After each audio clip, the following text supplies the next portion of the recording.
किसी का जीवन में दुख और कष्ट होना जरूरी है? गुरुजी, प्रतिकूलता में तो हमेशा भगवान याद रहते हैं। ऐसा नहीं। अम्बरीश जी चक्रवर्ती सम्राट है, रानियां हैं, वैभव है। ऐसा ऐसा कहा कि केवल वो बेचारा दुख ही दुख भोग रहा है, बड़ा कष्ट पा रहा है, ऐसा ऐसा नहीं। अगर जीवन की धारा में सबके दुख सुख आते हैं, ध्यान रखना, कोई ऐसा नहीं। अरे जब भगवान अवतरित हो रहे हैं तो आप देखो, जिनका नाम लेकर माया मुक्त हो जाते हो, भगवान कहां अवतरित हो रहे हैं? कंस के कारागार में कैद, हथकड़ी बेड़ियों से जकड़े हुए और राक्षसी स्वभाव के पहरेदारों से घिरे हुए देवकी वसुदेव जी। और वहां प्रकट कौन हो रहे? जगत को मोक्ष प्रदान करने वाले भगवान। सामर्थ्य अपार, असीम, अनंत, और लीला कि मुझे अभी नंदालय में छोड़ आओ, अभी समय नहीं आया उसका, समय आएगा तब हम उसको देख लेंगे। छुप के रात्रि में 12 बजे के बाद ठाकुर जी को ले जा रहे। सामर्थ्य कितनी भगवान के, एक संकल्प मात्र से असुरों का विनाश कर दें। दशरथ जी उनके वियोग में प्राण त्याग रहे हैं और भगवान 14 वर्ष के लिए वनवास।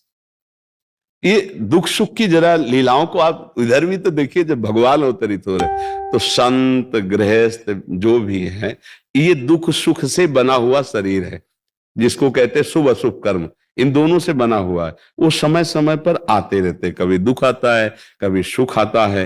पर जो भगवान का उपासक होता है वो इस सांसारिक सुख में लिप्त नहीं होता और सांसारिक दुख में कभी दुखी नहीं होता।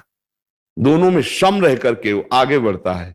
भगवान ऐसी सामर्थ्य देते हैं। आज अगर सत्संग शुदा हो तो ये प्रश्न था कि आखिरकार संतों को दुख क्यों प्राप्त होता है, तो वहां वर्णन हुआ कि भगवान और भक्त दोनों बात प्रेम की और भाव की रक्षा की, उनको शरीर रक्षा और भोगों की रक्षा की बात ना भक्त के हृदय में होती है और ना भगवान के हृदय में होती है। इसीलिए भक्त भी नहीं चाहता और भगवान भी नहीं चाहते। उनका भाव इतना दृढ़ रहता है कि 22 बाजारों में कोड़ों से मार मार कर खाल खींच दी गई, पर हरि बोल हरे कृष्णा हरे कृष्ण, एक बार भी कभी आंसू नहीं गिरा और आह नहीं निकली।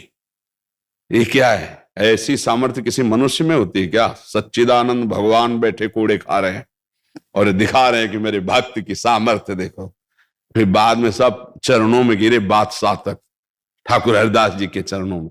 ये बातें थोड़ा प्राकृतिक बुद्धि से समझ में नहीं आएंगी कि भगवान का नाम जप कर रहे, 22 बाजारों में कूड़ा मारा जा रहा है, कई तरह के ऐसे।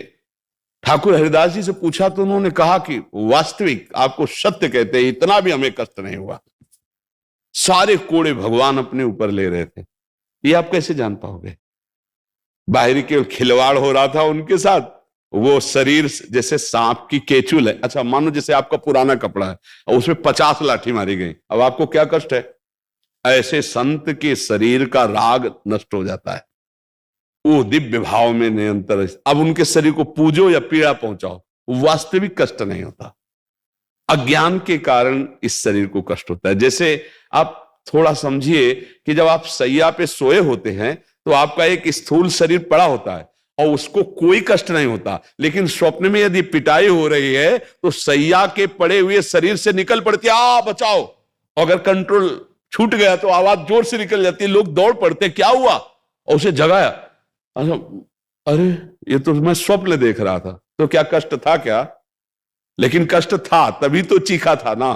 तो अज्ञान के कारण जगा तो कष्ट हटा। ऐसे ही ज्ञान में जब जग जाता है तो कष्ट नहीं रहता।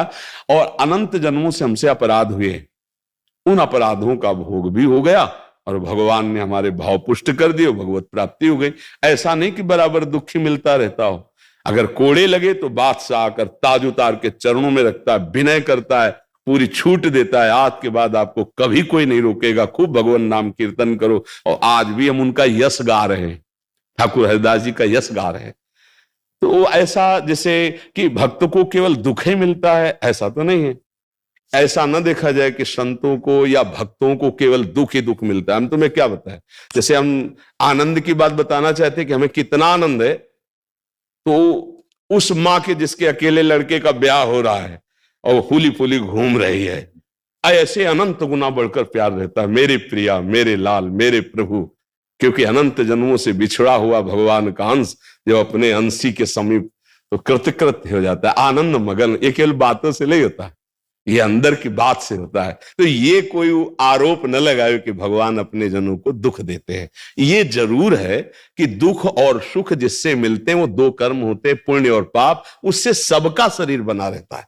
तो कभी पापी पुरुष को भी बहुत अच्छा अवसर आता है और कभी दुख आता है, कभी किसी महात्मा को बुरा अवसर आता है, कभी सुख आता है। ये क्रम चलता रहता है।